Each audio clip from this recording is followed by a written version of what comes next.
Hey, everybody. Welcome to Let It Be to Me Too, which is my new uh, YouTube channel. I'm taking that to a whole different level, right? So, more talks, more guests, more conversations. And so, you can see the title of this page says The Most Beautiful Panic Face, right? And so, most of you know that I've been single over a year now.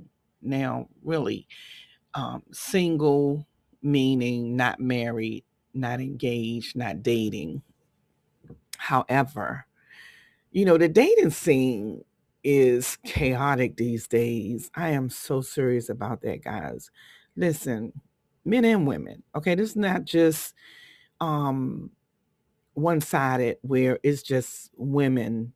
This is both sides, right? And so being a Christian woman and being single, you know, you pick up a whole heightened sense of what's happening around you when you're single, right? And so, I mean, people start looking different, and the way you view them, let me say it like that, the way you view them looks different as well. Versus being married and you looking at somebody that's single, um, and you try to figure out why you single. You in church, you a deacon, elder, minister, whatever. Why you single? I don't know, y'all. That kind of scares me a little bit. Because sometimes when I see, you know, people that's actively, moving in ministry and things like that, it make me scratch my head. So here I am, scratching my head about myself. Because I'm in the season where I'm single and I'm active in ministry as well. However, staying single is my choice and what happens in the process. Now, I'm not saying that I'm not getting hit on or getting, lied to. Yes, lied to. Okay, let's go into this. Let's be real. So there was a bishop from my background faith and former organization that reached out to me on Facebook. And, we be feeling like, oh, he a bishop and, he got a church or churches. And, everybody don't want all that in church. Every woman don't want that. They don't want it. I know I don't. But I listened to him. I'm going somewhere with this, y'all. I listened to him and he was like, um, it's our time now. The Lord told me to tell you, your single season is over and that you're supposed to be my wife. Y'all see that face on the front of this screen? That's the face, the most beautiful panic face. That's the same face I had while he was talking to me, right? I said, not the Lord told you. The Lord told him that he said the Lord told him to tell me that this my single season was over and that it was his and our time to be together. Lord ain't told me nothing like that because during that time my divorce wasn't final, right? So I said, okay. I said, well, what else the Lord tell you? Did the Lord tell you anything about me? You know, and what did the Lord? He don't have to tell me nothing about you. He told me you gonna be my wife and that your single season is over. I said he did, and you the bishop of the Lord's church. Why you got to be so difficult? That's what he said. Why you got to be so difficult? I said because the Lord would have told you how complicated I am, and as much as I love Him, and much as I want to please Him, I don't want to just jump up because somebody got a clergy collar on and has a role in a church that's over anything. That's just not me.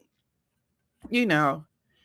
Well, he told me to tell you your single season is over. I said, okay, all right.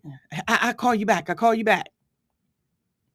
I think he was expecting me to be smitten, y'all. I think he was expecting me to be like, oh my goodness, I can't believe I got a man of God coming after me. Oh my God. No, no, no. You see that face? That beautiful panic face? Oh, hell no. Yes, I did say it. No, that ain't me. I ain't smitten by that. Listen, I've been in church 53 years, and I have seen people in clergy collars do stuff. And my child was a victim of one of them. And so I'm not impressed by your collar.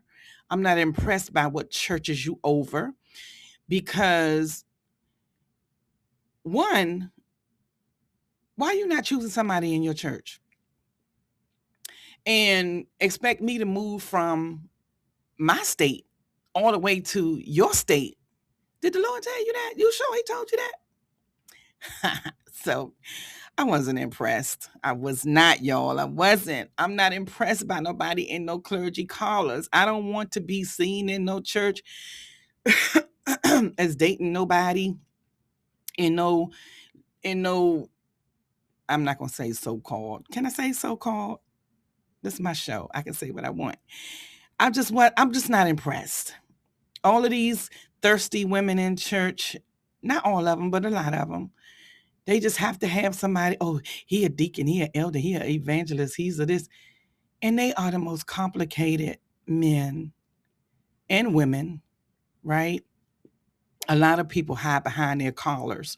They hide behind their titles. They hide behind their servanthood, but they don't know how to maintain or manage a relationship, let alone a marriage, right? And I'm speaking for myself as well, right? It was no way God was bringing me out of the mess well, I'm not going to say mess, out of the test, the trial that I was in, to throw me right back into something, you know, that would affect the body of Christ, right? Just wasn't going to happen.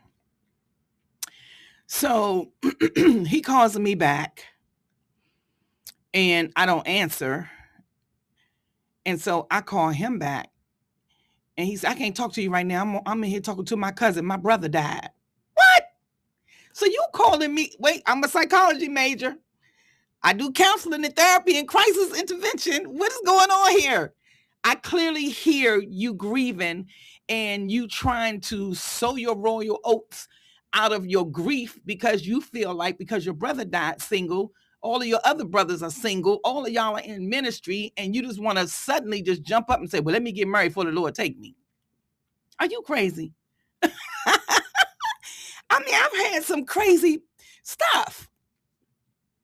And so for me, I just think that I can only speak from me as a woman about men that I've encountered, right? That's in church, still struggling with demons that they have not been delivered from. And they think that having a woman in their life and possibly wooing her, and then she fall and end up in bed with him, and then that's the end of the show. Now the ministry all full of tension because y'all done slept together and you didn't get to know each other, right? Because I picture this. You've been going to church with somebody for 20 years, right? Y'all close to the same age. All of a sudden, you rebounding, he rebounding. Excuse me. And all of a sudden, y'all just start looking like peanut butter and jelly. Y'all just look like y'all go together, right? So all of a sudden, y'all just decide that this is how it's going to be. Now, you get together, you go out, you get wooed, you make a mistake. You learn that this person got all these issues. They learn that you got all these issues. Well, you don't look like that when you in church. I ain't know you had a potty mouth. I didn't know you like to watch such and such and such all night long. I didn't know you kind of see that. So once you start invading each other's space, you start learning your compatibilities. You start learning if this is a match or not, right? And so in this situation, this dude was grieving. And y'all, so he asked me how tall I was. It just seemed like to me, if you said the Lord told you, he would have told you all the details to me. That's just me. That's just me. That's just me. That's just me. I said, I'm 5'6", 5'7", and 5'9" in my heels. He said, I'm 5'4". I could have slapped him because that means I got to look down at you when I'm talking to you. No, we ain't doing that. He said, I got a friend that's shorter than me, and his wife was a few inches taller than him, and they happy and they making it. Nah, bruh. I don't even know you. I don't care how many of my bishops and pastors and elders you knew when I was under that ministry. But I ain't the one for you. One, you too short.